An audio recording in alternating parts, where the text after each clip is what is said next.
Hi everybody, and thanks Nora, and thank you for the invitation, and thanks also very kindly for the public introduction to your other book, which was launched last night. It was very generous of you, and I will say that after spending 2 years in Helsinki, you are missed by many people, and I have intersected with a lot of people who studied with you and also who graduated with you and also who are doing great things in the city, and we do acknowledge your lack, your missingness.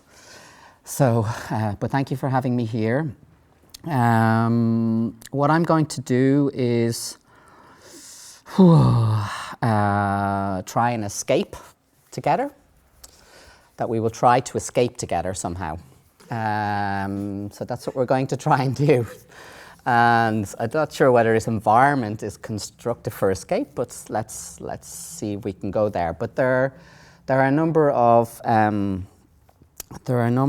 stages I want us to go through in order to maybe even consider escape as a potential means of being public. As a means of becoming public, and I'm trying to kind of test this this kind of like methodology, and I've tried it a few times in various different ways, and I realized that there's like 3 different things that kind of can happen. One is that you all know too much, in which case I'm a bit fucked. Secondly, you don't know enough, in which I'm also fucked. And thirdly, some of you know a lot, and some of you know a lot about something else, and that's where I'm coming from. So it's also not necessarily about what I know, but I'm going to tell you as much as I think I know about escape, and through various different kind of registers. So what I'm going to do is I'm going to basically repeat myself many, many times, and I'm going to do that in a way of introducing the term curatorial, which I've written about many times, and then I'm going to introduce the idea of the exhibition as a space of becomingness, and I'm going to do that maybe through a very kind of micro reading of exhibition histories, and then I will read a text about escape. So let us try to escape together. But before we begin, I'd like you all to take a moment to imagine or to invoke 5 different things. So 5 different things. I would like you to think about 5 different things. They can be 5 different things that are, let's say they're sites of contact. So they're sites of contact. 5 different things which are sites of contact between you and them. So let's say where you rub up against these 5 things. And these 5 things are 1, a small square, almost square painting against an orange wall. That's the first thing. Secondly, a young child sitting on a colourful chair. Thirdly, pink goo or pink gum on wood. Fourthly, Daffy Duck sitting on their bed. Daffy Duck is like an animated character, like that some of you will be generationally probably far too young to remember. But let's say Daffy Duck, animated duck sitting on a bed. That's the 4th thing. And then the 5th thing, or the 5th site of contact I'd like you to think about is a sleeping bag on the floor. So that's small, almost square painting on an orange wall, a young child sitting on a colourful chair, pink goo or pink gum on wood, Daffy Duck sitting on their bed, and a sleeping bag on the floor. So these are the 5 sites of contact. I'd like you just to have in your mind somewhere whilst I'm reading the introduction to this text. So in this text, what I will try to do is enact escape, or at least try to attempt to evoke the spirit of escape. And the spirit of escape being a kind of an enactment as well as a problematizing of the term escape alongside two other terms. These two other terms being the curatorial and research, and put them together under the microscope.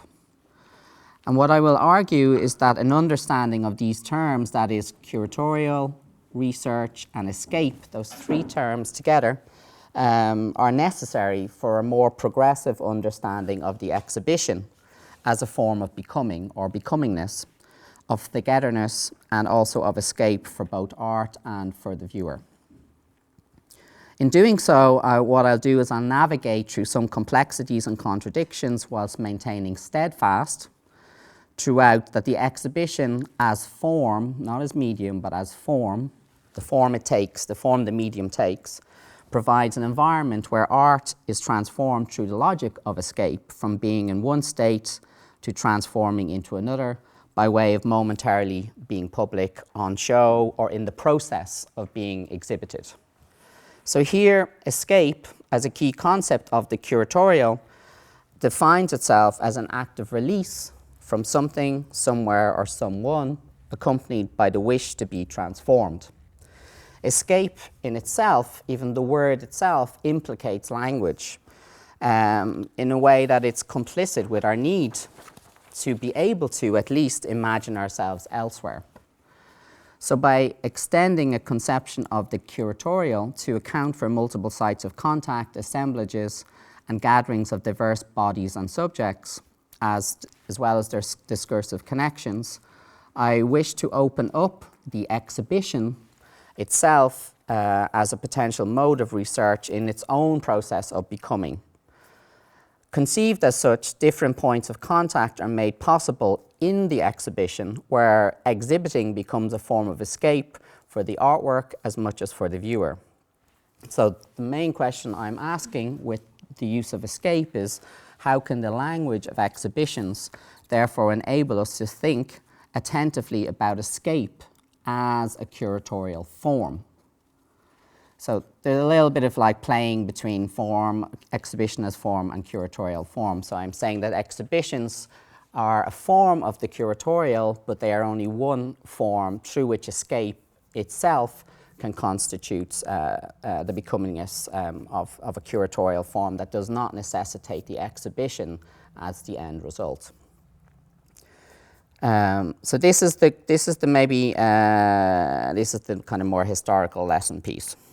So let's say, after more than 30 years of increasingly intense curatorial production and debate, one aspect within curatorial discourse that continues and is often renewed is a kind of contestation of the existence and legitimacy of a specific curatorial field of practice. In short, it seems that we are increasingly experiencing a continuous cycle of consolidation in the discursive arena around curating.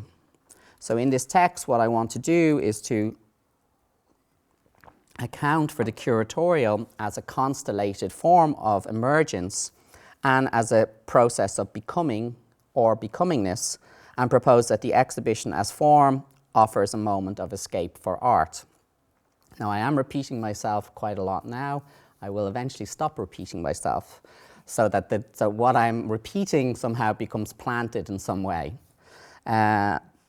So the exhibition form considered as constellation is a bringing and coming together whereby the curatorial is aligned with certain conceived practices of research. So what I'm suggesting is that even in the more recent configuration and concepts of the curatorial, they lean quite heavily on definitions of research, certainly within the academia, within academic settings and discussions.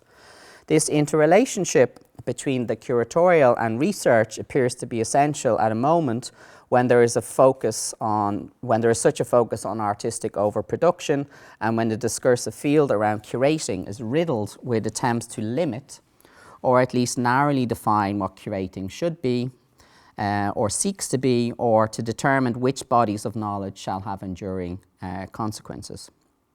This tendency has been particularly apparent in recent attempts to construct concepts of the curatorial, particularly from a more philosophical perspective, and conceiving of forms of practice that operate somewhat away from, alongside, or supplementary to the main work of curating as exhibition making. So this is evident in even the briefest glances of a number of recent attempts at describing the curatorial as somewhat distinct from its historical predecessors. So if we were to think about the curatorial as the current space of inquiry, as the current term which we use, and which we use in a very flexible way to define forms of practice that are somehow alongside the durational, the processual, the less procedural, the discursive, the non-regulated or the deregulated ways in which ideas can emerge in the processes of becoming.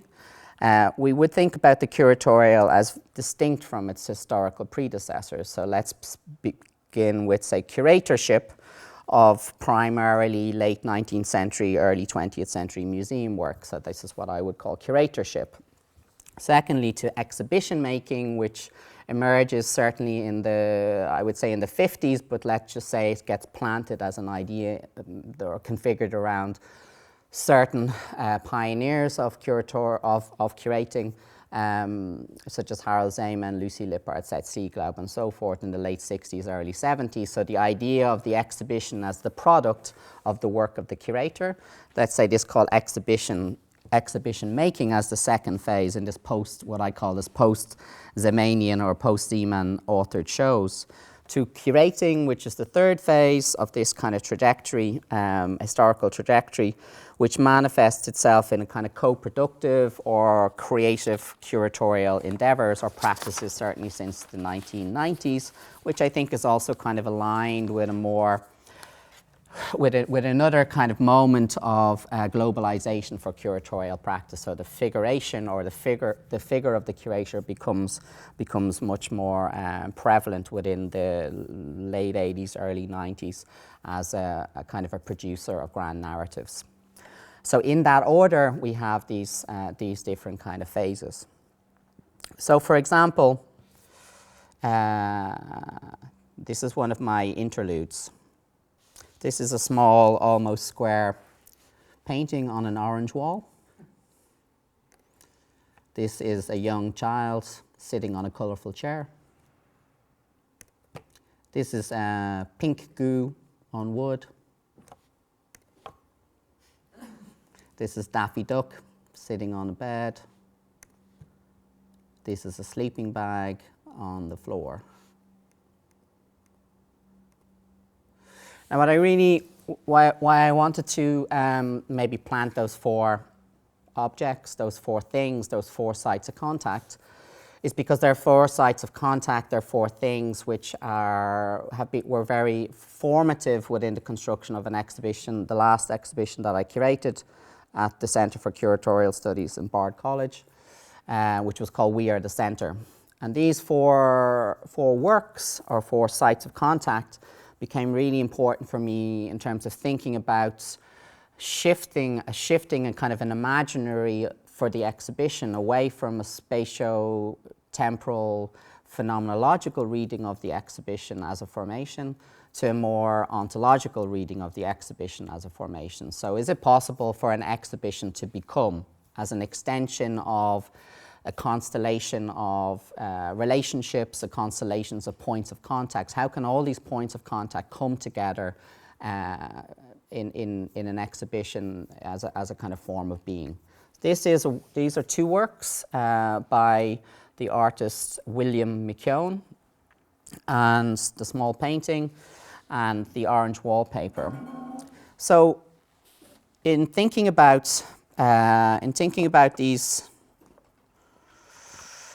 in thinking about these 5 points of contact, what I'm really interested in this juxtaposition is what happens when this small, almost square orange painting travels across the world.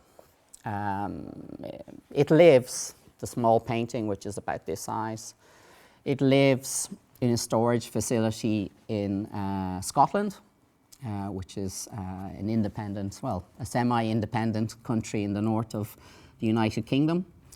And its life is in a storage facility in a very large crate. And it's been in that large crate before this particular moment, this particular image that I'm showing you. It's been in that storage facility for 14 years. So I'm really interested in what happens when you decide to take that small, almost square orange painting out of a storage facility in Scotland, in the north of the United Kingdom, and you bring it all the way over to the United States of America, and then you take it out of this big, massive crate arrives. This really heavy crate costs an absolute fortune. So I'm really also thinking very hard about this decision. It costs a fortune to bring this small painting, which is this size, across the world and to be shown in the upstate New York. And this small painting, when the crate arrives, it's a big, heavy crate. And it arrives, and then you open up this big heavy crate, and inside this big heavy crate there's another wooden box. Yeah, there's another wooden box inside this, which is about like maybe this size. But it's also quite heavy. It takes 2 people to kind of lift it and take it open. And then they open up this wooden box, and then inside this wooden box is like a kind of a cardboard box, like maybe thick cardboard, and inside this thick cardboard box there's like just this kind of like compressed foam. And inside this compressed foam, you open up this compressed foam, there's actually 3 paintings sitting in this box. I only wanted this one painting, this one small painting to arrive. But you open up this cardboard box, which is inside this bigger box, which is inside this massive heavy crate, and you take it out, and it takes 2 people to take out this tiny painting, and there's one person like this, other person like this, and they're taking out this painting, and they take it out, and they're like, whew. And then they have the painting there, and the painting is covered with this like bubble wrap. So then they unwrap the bubble wrap. It's got like little bits of sticky tape in it, which has also been compressed because it's been sitting in this crate for 14 years. And then they take out the bubble wrap, and inside the bubble wrap there's like this tissue paper, and then they take away the tissue paper, and then they take out the tissue paper on the other side, and then they take this painting, and then they lift the painting, and then they just they lift it up, and this painting is like, it's really like this. It's so light. It's like, it's actually even lighter than a single sheet of these A4 paper. It's just really like super, super light. It's on this very thin canvas and on this very, very light kind of wooden frame. So this tiny piece of like painting, which is like this light, having been come out of this big, massive, heavy crate, and then you put it on the wall. These 2 people go over, they put it on the wall, and it becomes heavy again. So it moves from this like heavy, heavy, heavy kind of infrastructure, symbolically, but also in actuality. You take it out of this crate, and it's really super light. Then you put it on the wall, and this side of contact creates a kind of heaviness again. It kind of has a different kind of responsibility as an object. And I don't mean a kind of ethical responsibility. I mean it actually performs in the world differently. And it's this kind of side of contact that I'm really trying to kind of come to terms with as a kind of beingness in the world. What I'm really interested in with the painting is, like, I'm really interested in the painting itself. It's a very beautiful painting. I very rarely work with what I would clearly define as beautiful things, but this is a very beautiful thing. It's also a very beautiful thing by an artist who I loved, and an artist who is no longer with us. And it's a work that I'd shown once before when the artist was alive. So this artist is no longer alive. So it takes a lot. For me, it takes a lot. Maybe for many of you, it takes a lot to show work by an artist who is no longer with us, but it also takes a lot to show work by a friend. It also takes a lot to show work by a friend, particularly when you've shown that work together, in discussion together, you've shown that work. But this is a very small painting like this. Now, this orange wallpaper is also work by William McKeown. This is a work that we discussed making together, which we never actually showed together. And this is also work that was always in the state of becomingness in terms of our discussions, my discussions with him as an artist and so forth. But if you look closely at this orange wallpaper, this is the kind of reveal of, like, I tell you everything I know, but also it's also hiding something else. But everything I know about this wallpaper is this is orange wallpaper. It's in order to show this work, in order to extract it from being art as an idea, as a concept, as a yet to be realized form of production, as a yet to be publicly exhibited thing, you have to communicate with a screen printer who actually lives in the north of Ireland, which is also a contested part of the world. And where you have to contact with this one single screen printer that the artist agreed they were okay with screen printing this wallpaper. It's very, very, very rich orange screen print. So every time you show this wallpaper, every time it's printed, it has a different kind of hue, depending on the ink, depending on the relationship between the different chemicals and so on and so forth.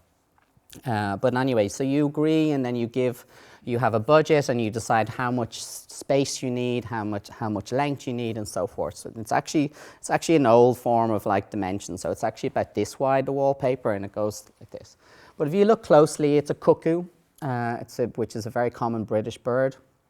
If you look more closely at it, they are also kind of almost kissing. Their beaks are not touching, but they're almost touching. In some cases, they're nearly touching, so close that they probably are. But then you'll also notice that they're all connected, that every single cuckoo is connected, and every single cuckoo has a small amount of noose around their neck.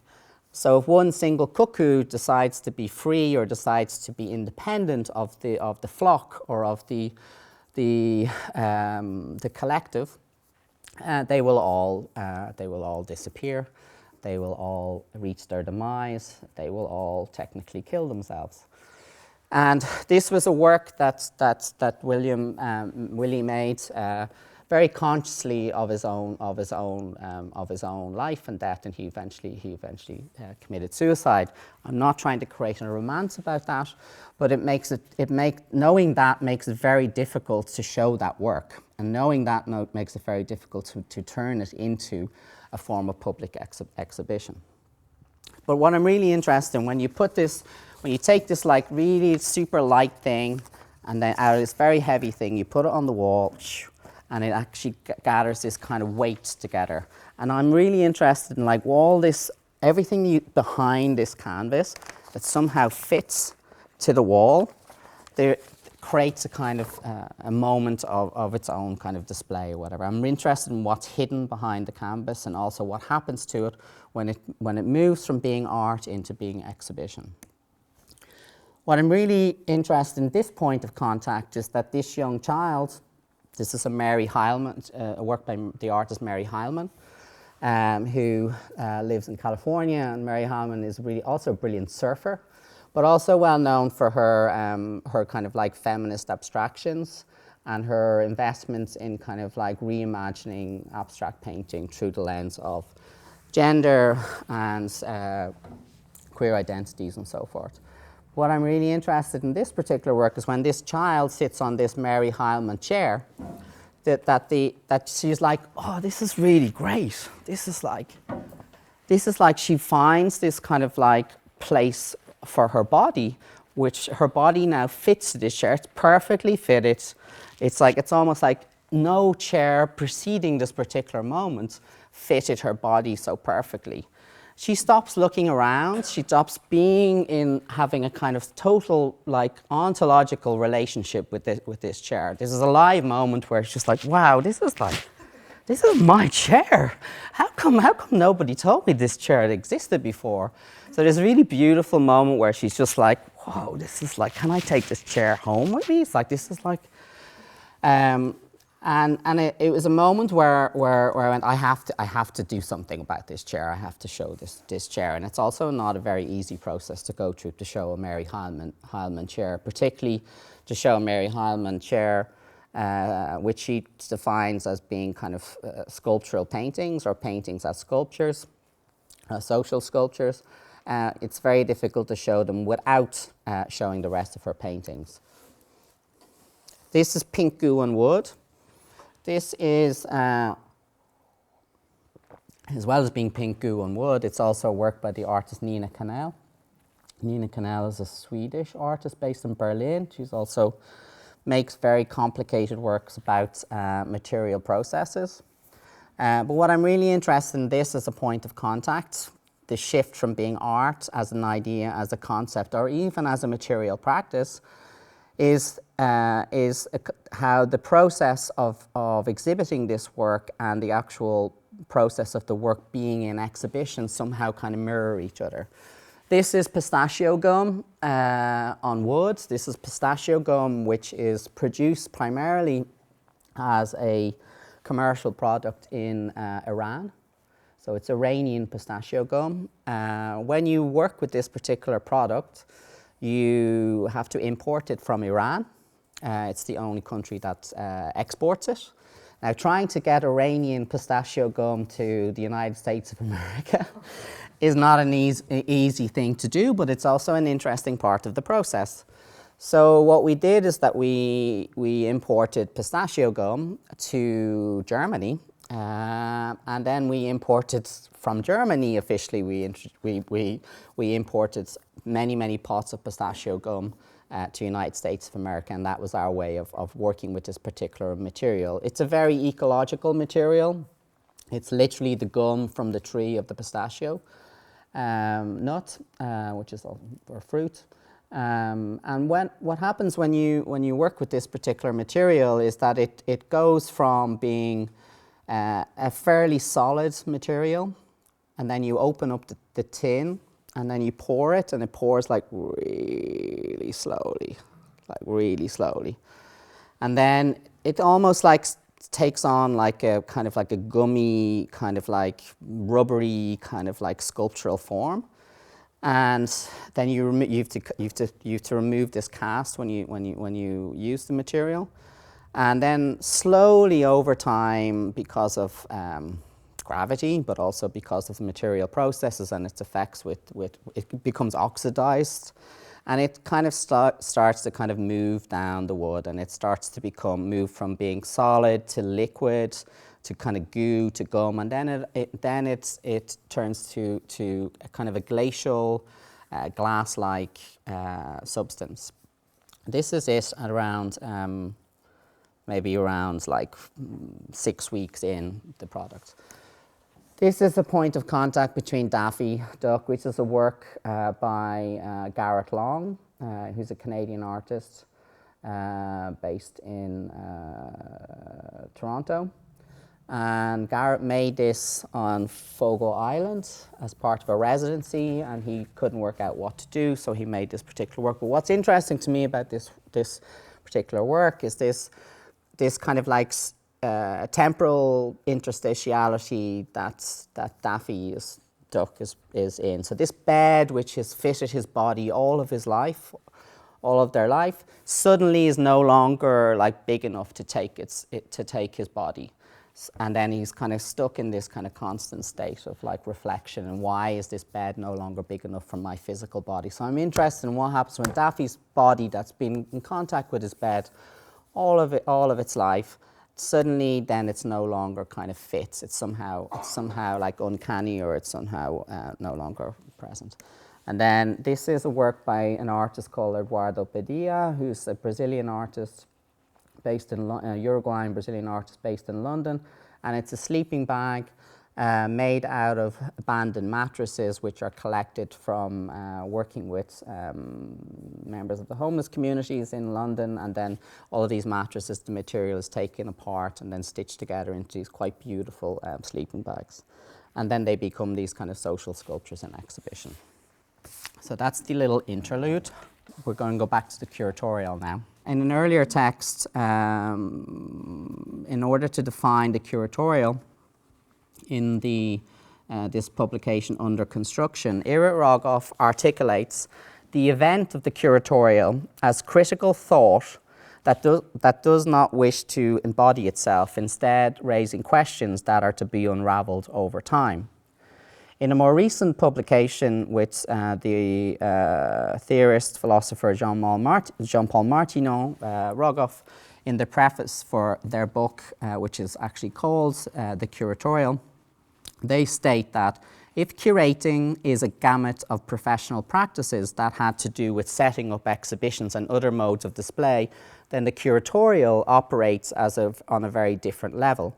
It explores all that takes place on the stage setup, both intentionally and unintentionally, by the curator, and views it as an event of knowledge. So to drive home a distinction between curating and the curatorial means to emphasize the shift from the staging of the event to the actual event itself, its enactment, dramatization, and performance. So what I think that Jean-Paul Martineau and Eric Rogoff are trying to do is basically to shift the moment of the curatorial to be beyond the exhibition itself. So where the staging, the discursive, all of the knowledge that's produced in and around the exhibition takes primacy over the exhibition as the main event of the curatorial. For Maria Lind's first writing in Art Forum, but also found in her selected writings, she articulates the curatorial as what she calls equally temporal, as it involves practicing forms of political agency that try to go beyond that which is already known. Beatrix von Bismarck, in Curating Critique, understanding of the curatorial is that of a continuous space of negotiation contributing to other processes of becoming, whereas Emily Pethick, writing in The Exhibitionist, number 6, proposition of the curatorial presupposes an unbounded framework allowing for things, ideas, and outcomes to emerge in the process of being realized. So illustrative of these definitions are around the expanded field of curatorship. These definitions cannot be reduced to a set of positions that exist in opposition to exhibition making, but rather I would say that they support forms of research-based dialogical practice in which the processual and the serendipitous overlap with speculative actions and open-ended forms of production. Certainly, these nuanced definitions of the curatorial can be read as a form of resistance or forms of resistance to the primacy of the practice of curating as resulting in a fixed exhibition form, or to the narrative-oriented authorial curatorial model, which might be defined as commissioning new work or working with extant artworks for public manifestation with the exhibitionary frame or organizing principle defined by a curator. But I would argue, though, that this is not the primary objective of the curatorial, which prioritizes a type of working with others within a temporary space of cooperation or co-production and discursivity that allows for things and ideas to emerge in the process of doing and speaking together. But however dissensual this time might be spent together, it can be made public, warts and all, and in doing so, the discursive aspect of curatorial work is given parity with, rather than being perceived as contingent upon the main event of staging exhibitions. Similarly, the work of exhibition making is where processes are set in motion in relation to other activities, actions and events within the curatorial. Certain articulations of the curatorial, which are those that I've defined, are identified as a strand of practice that seeks to resist categorical resolution, preferring to function in the Adornian sense, as a constellation of activities that do not wish to fully reveal themselves. Instead of conforming to the logic of there being an inside and being an outside in terms of a distribution of labour, there is a constellation of activities which exists in which the exhibition, in whatever form it takes, can be one of its many component parts. So rather than forcing synthesis, this idea of the constellation has always emerged in praxis. So even that constellation of those 5 things or those 5 sites of contact oscillating in relation to one another as a constellation of relationships, not only with one another, but also a constellation of social relations between the artists, and also a constellation of relationships between the artist, the curator, and all of those bodies and agents and actors that that make it possible for the exhibition to emerge as its final form. So I'm really interested in thinking about the curatorial more as a constellation of relationships and points of contact rather than just between things, but also between people and also between different modes of action and agency.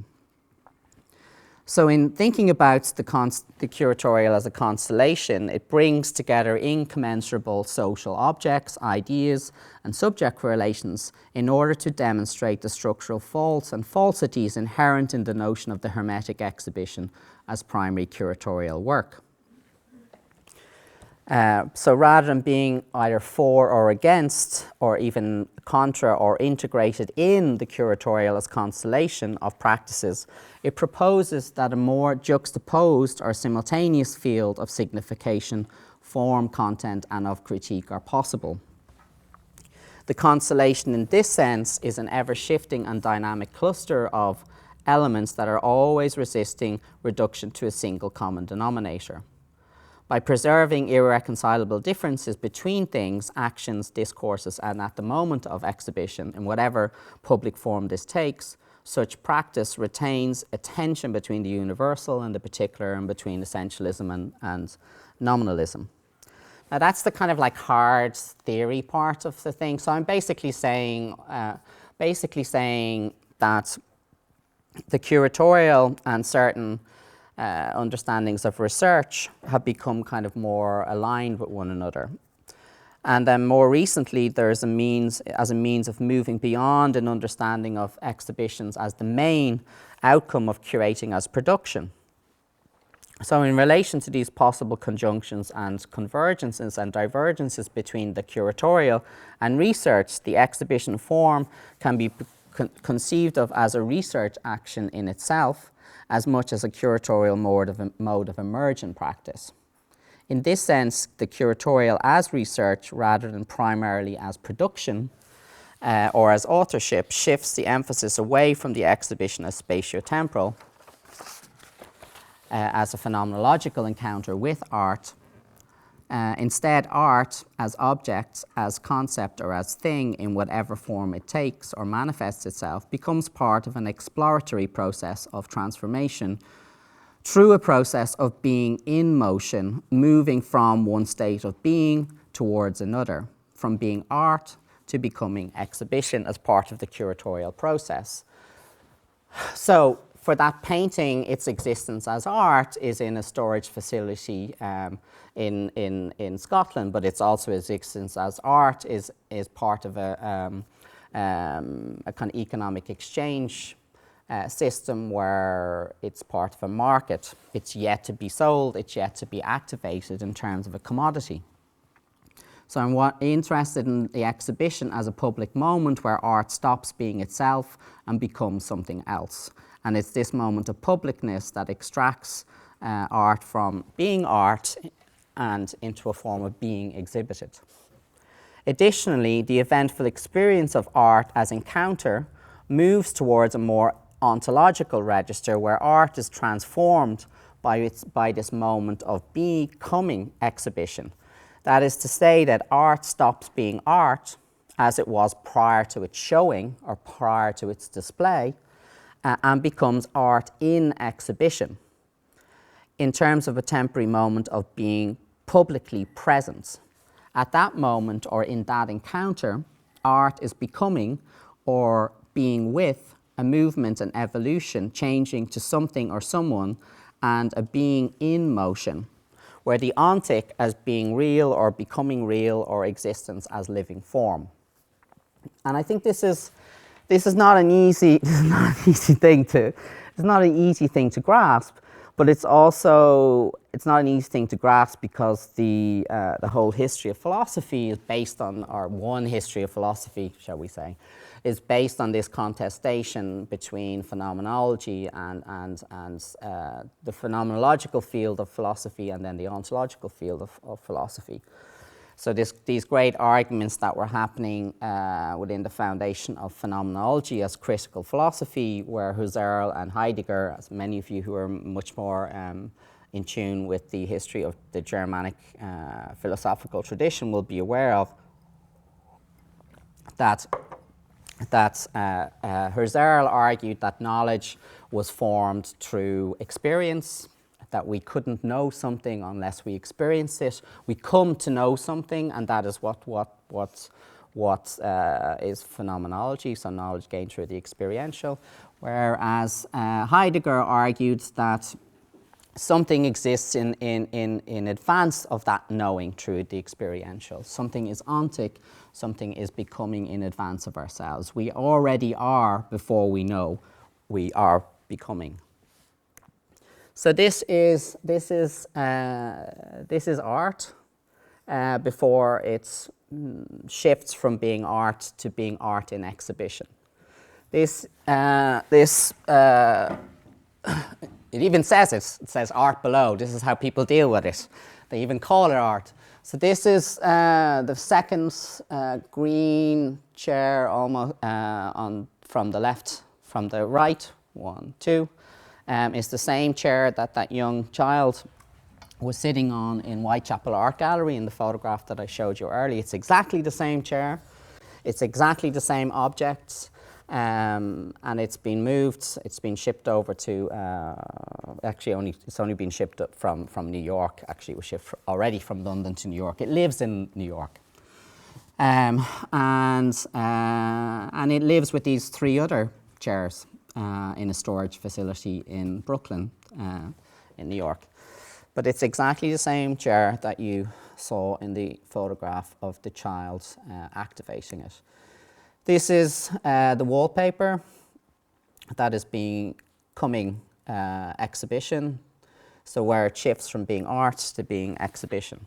So this becomingness from art to exhibition is perhaps best articulated through the phenomena of escape, where art tries to escape from being just itself through being exhibited. In this escape, it moves from private to public, from concept to realization, and into the here and now. It is taken out of its storage and is made public, out of its habitual regulated life as art, as a concept, as a commodity, as capital, as thing, to become art in exhibition. This is difficult to explain, I think, especially given that exhibitions are always somewhere else. That is to say that when we talk about exhibitions, even I think I saw about 20 exhibitions today, maybe 18, 20 exhibitions. In order for me to talk to you about them, I have to talk about you in their absence. So there's a very strange kind of like relationship between the experience of exhibition and the articulation of that experience, which has a kind of a disjuncture, a temporal disjuncture, but also a spatial disjuncture, but also an ontic disjuncture. I was there, I saw this thing, and then I would like to explain to you this thing that I saw or experienced, but in its absence. And this is also the difficulty of teaching exhibitions when one is teaching about exhibitions which already were. And this is what I would call that which is not here. So the phenomena of that which is not here. So how do we talk about that which is not here at the same time as trying to bring it into being, into consciousness, into critical debate, into discussion, into a space where you and I can somehow talk to this thing which is not here, which was experienced at one time by one of us, that which is not here. And I think this is a difficult idea to explain, especially given that all exhibitions every exhibition, is always somewhere else. They are that which is not here in still images, in other times, locations, accounts, experiences, or in retrospect. We also talk about exhibitions as if they were rather than as they are. So I'd like to explore this state of that which is not here through the strange temporality of escape as a way of testing the distinctions between being art as idea, object, or thing, and being exhibited as becoming public and being shown. And what happens to art when it becomes part of the exhibition form, when it escapes itself and it becomes that which is not here? What happens to art when it becomes that which is not here in its absence? Okay. And I'll try to do this by simultaneously, okay, let me show you like examples of another way of looking at when art stops being art and becomes art in exhibition. So when art is so transformed by the process of being in exhibition that it no longer remains itself and becomes something else. So these are the same. This is two images which are often used within exhibition histories to describe a very formative moments within the history of exhibition making, but also within the relationship between museum curating and artistic interventions into museums institutions, and how art is transformed at a particular moment. So this is Alexander Dorner's. When Alexander Dorner was director of the Landsmuseum in Hanover in the 1920s, and he worked with the artist Laszlo Moholy-Nagy to reconfigure the Landsmuseum and create what they called atmosphere rooms, where each of the rooms had a particular colour and each of the rooms was laid out in a particular way. So when you think about it, if you think about like, this is art, the glower image, this is art forever. I'm saying symbolically. Forever, this is what art looks like, and then this is what art looks like when it is transformed from this moment of exhibition.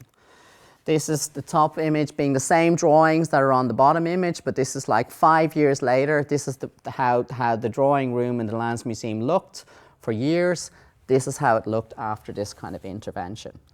But I'm thinking about like, well, what happens to art as an object when it's completely transformed by the exhibition, by its reconceptualization through exhibition design, through moments of exhibitionary practice, where art as a thing is transformed by this moment of being public. This is, of course, the incredible architect, designer, exhibition designer, curator, Lina Bo Bardi in São Paulo. This is also Lina Bo Bardi. What I'm really interested in, what Lina Bo Bardi did is as an extension of the kind of modernist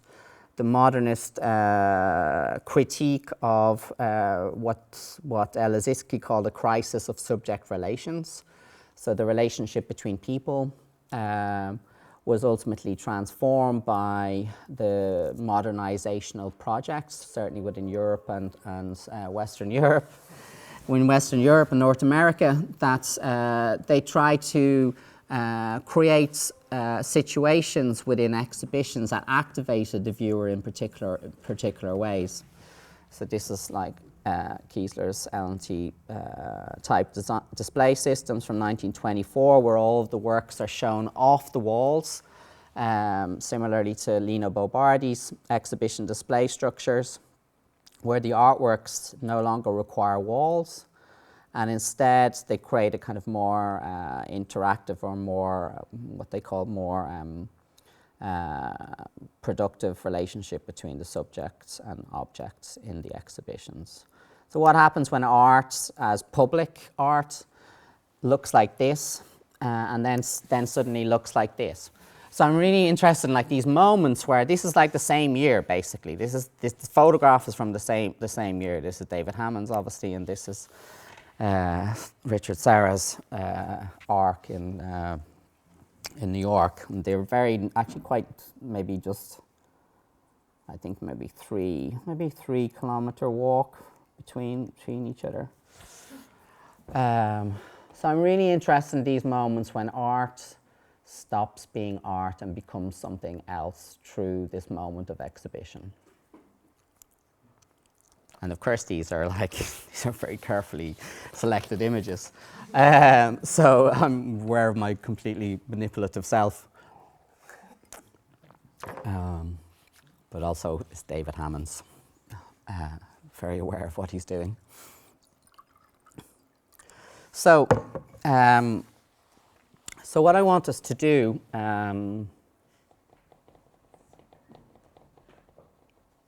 what can I do? What time is it?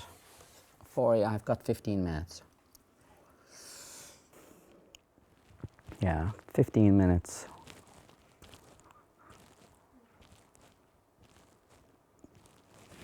Mm-hmm.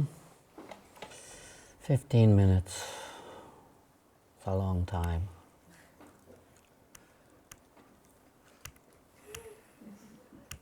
I'll show you some images just to give you a little break because you're going to do a little bit of work. So this is the exhibition. There's Daffy Duck alongside some works by Gerard Byrne and Garrett Long. This is some Gerard Byrne photographs. This is James Hoff and Franz West, really deep in the background there. This is James Hoff, up kind of like almost kissing the cuckoos. This is Martin Beck. Martin Beck kind of in exhibition with lots of other exhibitions, including the American exhibition designer George Nelson, an exhibition by Sol LeWitt, Edward Muybridge, Brian O'Doherty, Aspen 5 and 6. This is the Museum of American Art, Berlin. Looking at the history of exhibitions by Lucy Lippard and Seth Sieglaub. These are catalogues of exhibitions curated by Seth Sieglaub and Lucy Lippard. This is part of the Department of Display. This is work by Brian O'Doherty, or a room by Brian O'Doherty. This is another beautiful moment of becomingness. These are 4 Ohm sculptures, which you see on the white wall by Brian O'Doherty, which had not been shown since 1973. But they've been in storage for a long time. This is a room with Falca Pisano, with Brian O'Doherty, and the artist Rona McRae.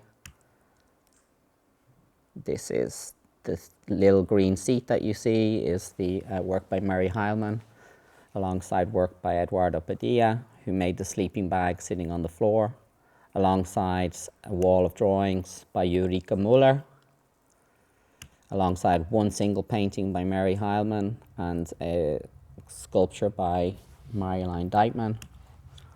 This is a very beautiful film by the artist Grace Weir about another brilliant female artist called Mamie Jellett, who is a very important feminist, but also a very important painter in the early 20th century, most recently rediscovered. This is a work by the artist Sarah Pearce, which juxtaposes 3 artists, or at least configures a space for 3 artists: Ava Hess, Richard Serra, and Sarah Pearce's mother, who went to Kent State School of Art in 1972, which was the same year that Ava Hess did her first rope drawing, which was the same year that Richard Serra made this sculpture, which was made of steel, not made of soft fabric. This is a room of 3 museums, but also 3 films by the artist Elizabeth Price about a museum that is yet to come. This is Pink Goo on Wood, 5 times by Nina Cannell. This is the installation of a work that is yet to be ready for exhibition by an artist, Yasmina Sibic. This is a film by Yasmina Sibic, performed by a group of female actors based on manuscripts of dictatorship victory speeches. This is an installation by the artist Matt Keegan, working with his mother and trying to find ways to use visual imagery as a form of communication to young Hispanic women who cannot speak English. The floor work is a work by an artist called Marilyn Deitman. This is a photograph by Sarah Swinner alongside Matt Keegan. This is 3 chairs by Mary Heilman. Inside a construct, a curtain by Celine Condorelli, where you can sit and watch a film by Sarah Swinner. This is 4 sleeping bags on the floor, where you can sit and watch a film by Falco Pisano and contemplate a feminist reading of Shalida sculptures while staring out the window looking at a France West sculpture of turds. There are 2 small, almost square paintings on an orange wall. This is Vlatko Horvat's work called Equivalence, twice, once against a white wall, once against an orange wall. This is a work by the artist Can Alte, and so forth. That's the exhibition. But what I would like you to do, if we can, is, do you think we could escape together? Do we have energy? Let's do it. You have the energy. So, are we still here? Yeah. Yes. You left? Can we, what I'd like to do is to try and enact escape, but also to bring that which is not here into the room. But also I'm going to do that by simultaneously describing an individual work of art, one single work of art. It's a very famous work of art. I think I'd say maybe at least 50% of you have seen this work of art, but it's an experience of a work of art that I experienced in 1993. It's older than that, the work of art. But I will try to, I've already described my relationship with 5 works and showed you them in exhibition. And then I've showed you images about to try and justify another way of thinking about becomingness. So when art stops being art and becomes something totally transformed by its moment of exhibition, that it no longer is art as we previously understood it. That's another way of thinking of art escaping itself. This time I would like to describe an experience of one particular work of art, whilst also describing a personal experience. So a revealing of a certain personal experience, or at least an emotional experience or an emotional state, if I'm to universalize it.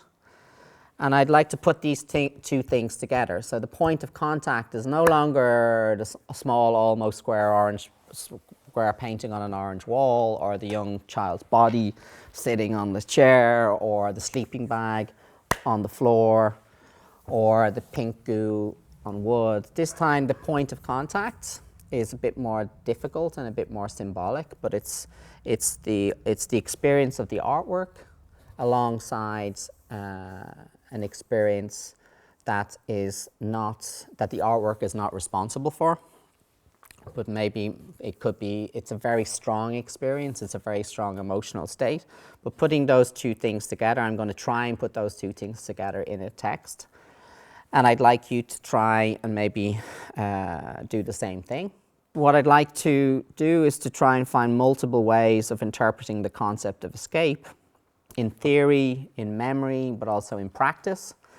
And in the meantime, I'd like you to do the same. So what I'd like you to do is not to even really listen to me as I read these words. I want you to like more escape, more to leave the room for a moment.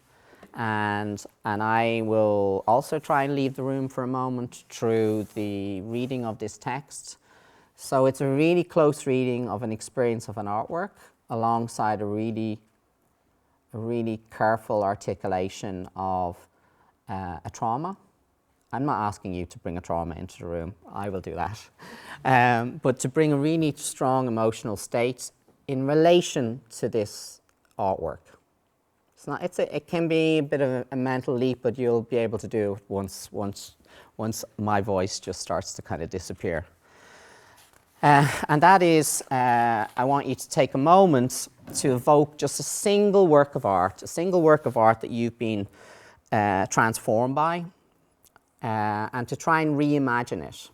So a single work of art, not a work of art in a crate, not a work of art in a photograph of itself in documentation, or it could be, I'm not going to say what art is or not is for you, but a work of art in exhibition, like in its state of being exhibited, in its state of becoming exhibition.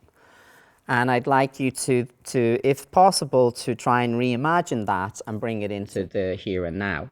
At the same time, bring a kind of a very strong memory of a feeling or emotional state in relation to that artwork. They don't have to be the same. They don't have to have a correlation. They can be very far apart from one another if you wish. But this is also to remind ourselves when we do experience or when we encounter art, we're often bringing a kind of an a priori emotional state to it. And I think that sometimes the strongest emotional relationships that I have with art are often because of the emotional state that I'm already in before I am actually confronted by this beautiful almost square painting on an orange wall. And that is also to acknowledge that we already inhabit these feelings within our experiences of the artwork, and we are ultimately affected by them. So one particular artwork that you've been transformed by, one particular emotional state in relation to that artwork. I'm not going to ask you to reveal these, so you can go where you wish. And but I also want you to stop looking. That means to stop looking.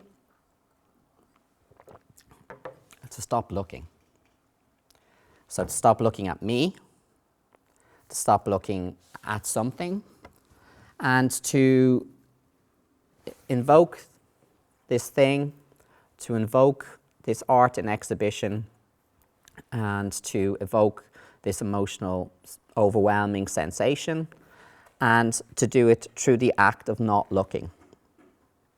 And I will read a text about escape that tries to do exactly what I'm asking you to do.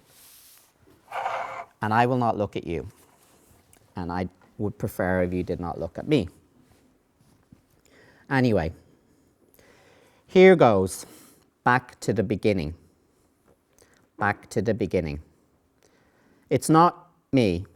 It's you, babe. Sorry, my apologies. I meant to say it's not you, it's me. Or is that the way it goes? I can never remember correctly.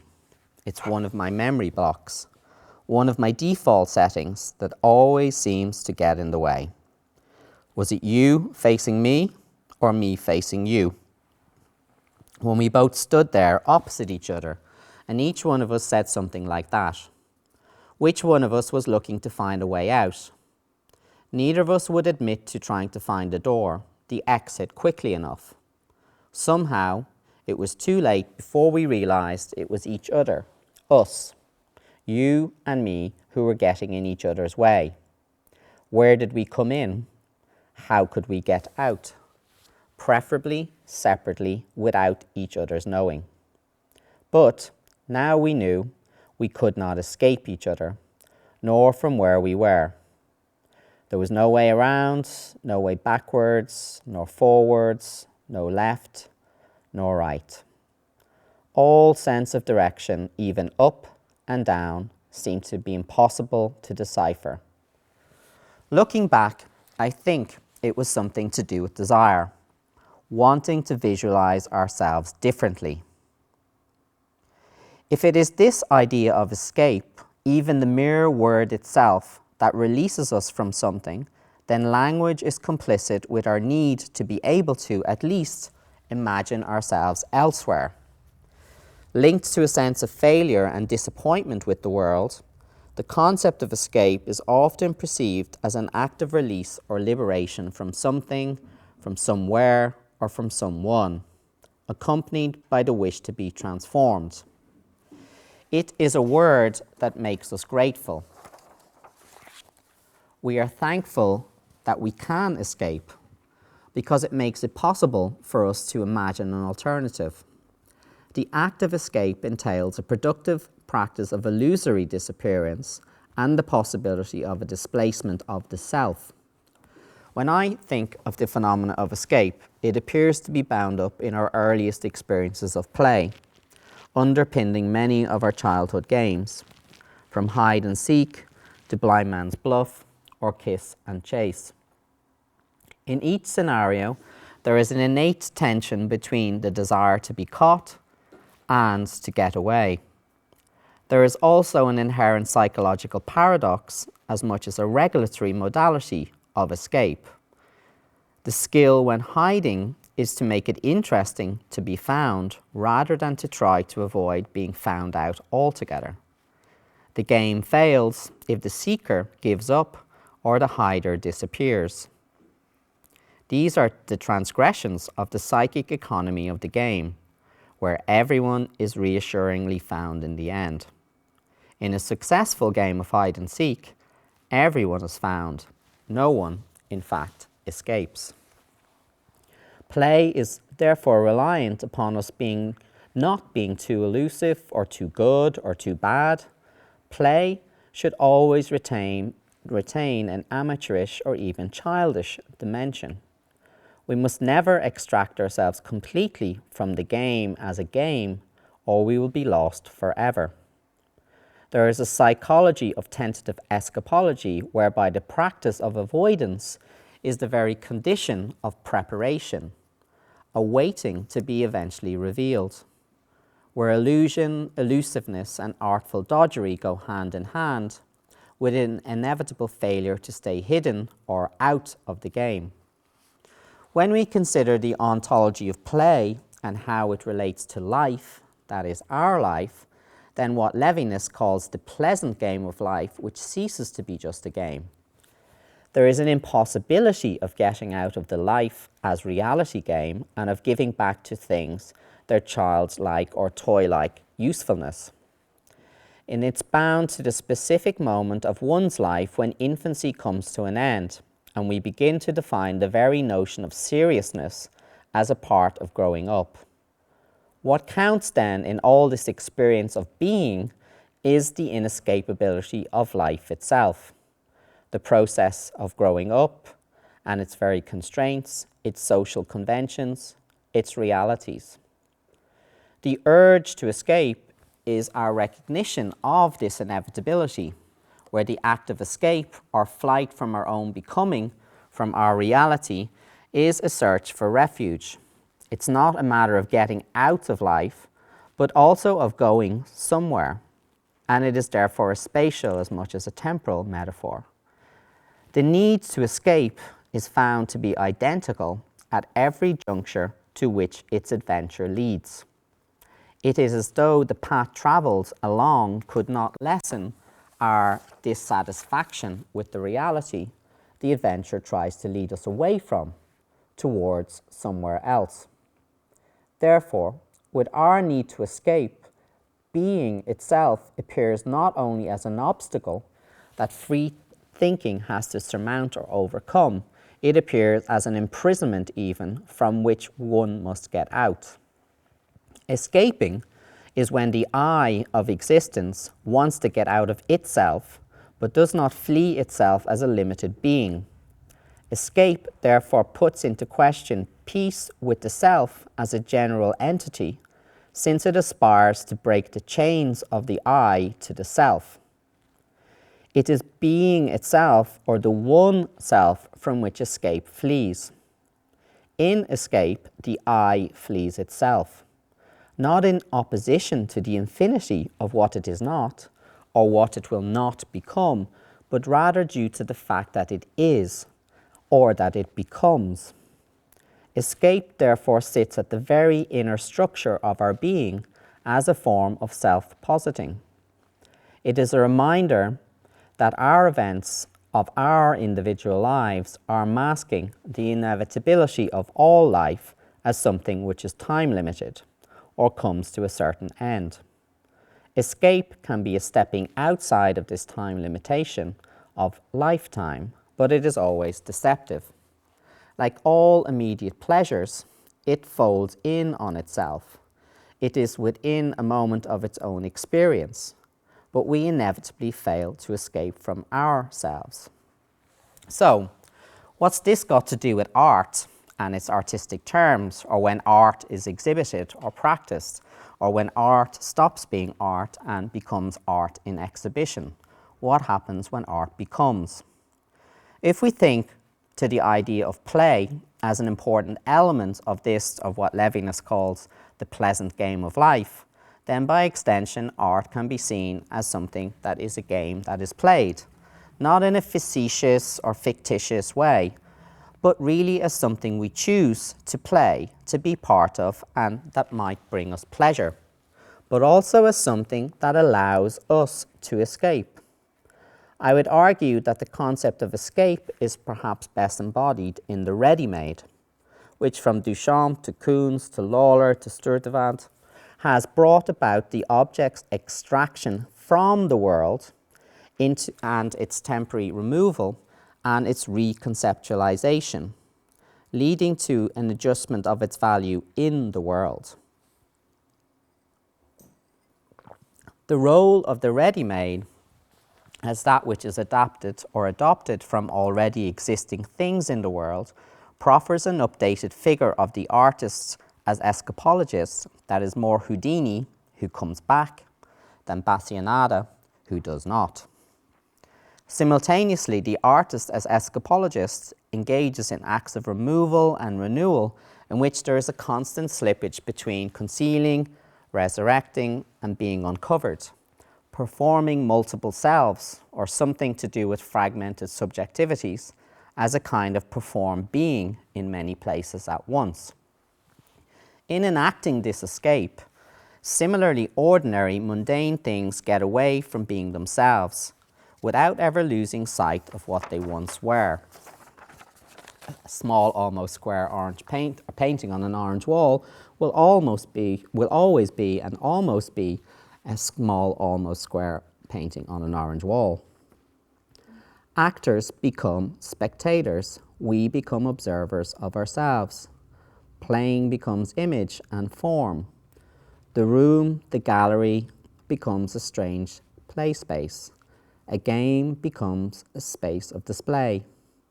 There is a temporal dimension to playtime which collapses into a multiplicity of time images, of moments, of body parts, of abstractions of desiring bodies, and of game times into a kind of proprioceptive experience.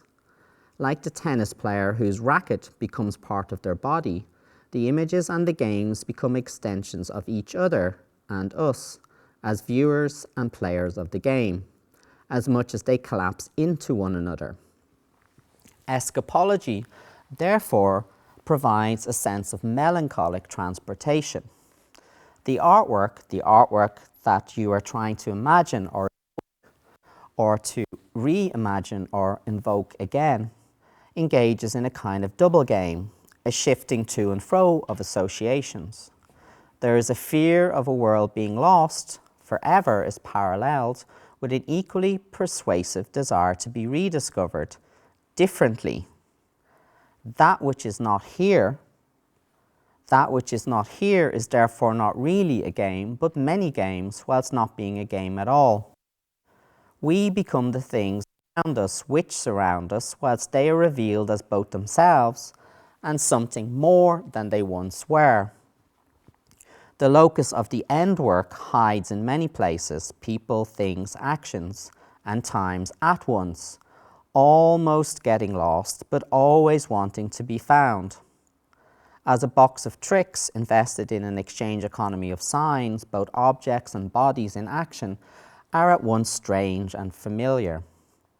Employing certain tactics such as removal or revelation or displacement or dismantling, there is always a reconfiguration where elements are recharged, retaught and redeployed in our minds, in our memories and in actuality. There is a reimagining of things and actions as they are, differently, so that the resultant end work of what I call the curatorial provides an uncanny sense both of its own belonging within and its separateness from the world from which it derives and the para-world it has invented. It is neither gallery nor game, neither exhibition nor site. Instead, the gallery plays its own cameo role as that which is not here, where the exhibition is a kind of game and the game becomes a kind of gallery of activities, of action, social relations, multiple modes of spectation and consumption. As a latter-day incarnation of the ready-made, there is a withdrawal of the notion of artistic value as a stable form of individual expression embodied in material practice, with the resultant work manifesting itself as a rejection of the mimetic capacity of the artist to reflect social life through their own singular hand. Instead, based on an understanding of post-autonomous production as the foundation of art after Duchamp, there is a process of production in which the delegation of non-artistic labour to others is aligned with the artist's intent. Players become actors or agents of the artist and vice versa, where the artwork as exhibition becomes a site of potential escape for both. It is perhaps representative of a collapse of the division between intellectual labour and manual labour as the basis for the future dissolution of art into social practice that began with the early avant-garde. Productive labour and immaterial labour thus dissolve into co-productive practice, so that art can extend itself beyond alienated and alienating aestheticism. Here, the notion of escape is opened up at the point of artistic production, with the dispersal of the artist's hand into forms of heteronymous labour, enabling a dissolution as much as the displacement of the artist from the centre of their own authorship. This radical disjuncture is at the heart of modern practice after the ready-made. As such, it is also what distinguishes the modern from the pre-modern, the fact that at the moment of the dissolution of its traditional forms, art invents both productive and non-productive labour into its realm as a means of reflecting on the conditions of both art and labour or work under capitalist relations. This assimilation of the worker into the artist and the artist into the worker is a transformation of the alienated character of both. And I would argue there is a two-way escape from predetermined identities. Although there is seemingly a rejection of authorship in the traditional sense when we think about the curatorial, there is a diffusion rather than a refusal of authorship. Something is being made through instruction, construction, invention, rule setting and breaking, alteration and deception. For although there are multiple actors and agencies at work in the game of that which is not here, the thing which you are trying to invoke or reimagine, all these elements make up the curatorial work of that which is not here. Additionally, its events makes up multiple social relations which become dissolved into forms of disembodied spectacle, where we primarily experience the making of the exhibition, that is the working with others, and the exhibition itself as part of a group spectacle. Rarely do we look at art alone in exhibition, where often its narration is often reconstructed in retrospect after the event. From this perspective of that which is not here, the art in exhibition you are trying to invoke or revoke, there is a kind of remoteness to this particular experience of escape. We can, therefore, escape in an act of release or liberation from something, from somewhere, or someone, from this place and from this time, for a moment, which will always be accompanied by some kind of wish to be transformed. But we cannot escape from ourselves. We can get or become abstracted, we can get out of it, we can get off our heads, if we like, out of the game, but not out of our heads or out of ourselves. Escape is therefore always a site of returning, a coming back, a coming down, no matter how immersive the experience of getting lost, no matter how high, how removed from the here and now. The act of escape is always something that brings us back to the pre-immersive space, back to where we were, only with a slight din ringing in our ears. Then, afterwards, we remember it was not you, it was me, after all.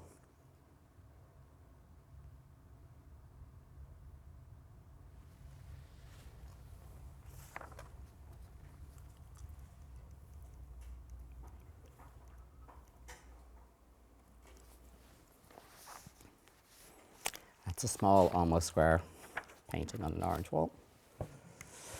That's a young child sitting on a colourful chair. Pink goo on wood. Daffy Duck. Still sitting on their bed. And that's a sleeping bag on the floor. Thanks.